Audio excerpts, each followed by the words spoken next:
Praise the lord. 16వ కీర్తన 8వ వచనం. సదాకాలము యెహోవా యందు నా గురి నిలుపుచున్నాను, ఆయన నా కుడి పార్శ్వమందున్నాడు గనక నేను కదల్చబడను.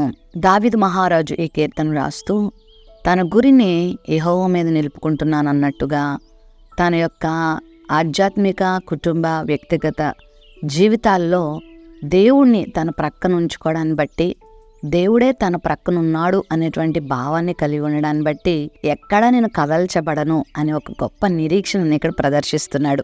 అవును, ఆయన మన పక్షంగా ఉంటే, ఆయన మన ప్రక్కన ఉంటే మనం దేనికి కదల్చబడం. ఎవరు మనల్ని కదిలించలేరు.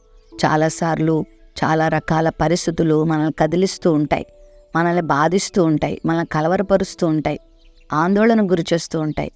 ప్రభువు మన పక్షంగా ఉన్నప్పుడు ఏ పరిస్థితి మనల్ని కదిలించలేదు.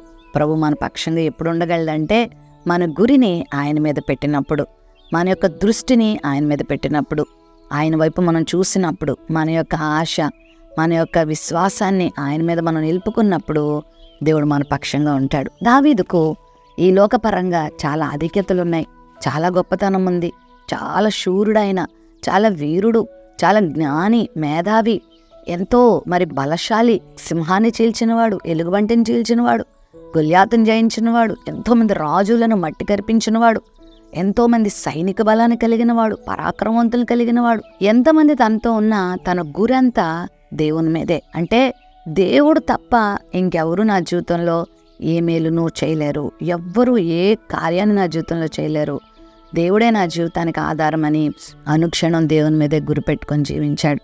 మరి ఈరోజు ఈ వాక్యం వింటున్న నీవు కూడా నీ చుట్టూరు పరిస్థితులు ఎలా ఉన్నా, నీ చుట్టూ ఉన్న మనుషులు నీ మీద అబండాలు వేస్తున్నా, నిందలు మోపుతున్నా, నిన్ను అపార్థం చేసుకుంటున్నా, నిన్ను బాధ పెట్టాలని చూస్తున్నా, నిన్ను అవమానపరచాలని చూస్తున్నా, నీ మేలును మర్చిపోయి నీకు కీడు చేయాలని ప్రయత్నం చేస్తున్నా, ఏదో ఒక విధం చేత నిన్ను బాధించాలని చూస్తున్నా, నువ్వేమాత్రం జడియొద్దు, బెదరొద్దు.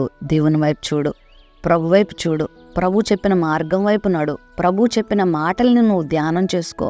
ఆయన చెప్పినట్లుగా నువ్వు జీవించగలిగితే లోకంలో ఎవరి నిందలకు నువ్వు భయపడక్కర్లేదు, ఎవరి మాటలకు భయపడక్కర్లేదు.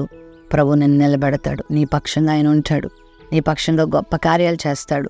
నీ విరోధులకు ఆయనే బుద్ధి చెప్తాడు, నీ మీదకి లేస్తున్న శత్రువులతో ఆయనే పోరాడతాడు, నీకు విజయాన్ని ఇస్తాడు. నువ్వు ఎప్పటికీ కదిలించబడవు.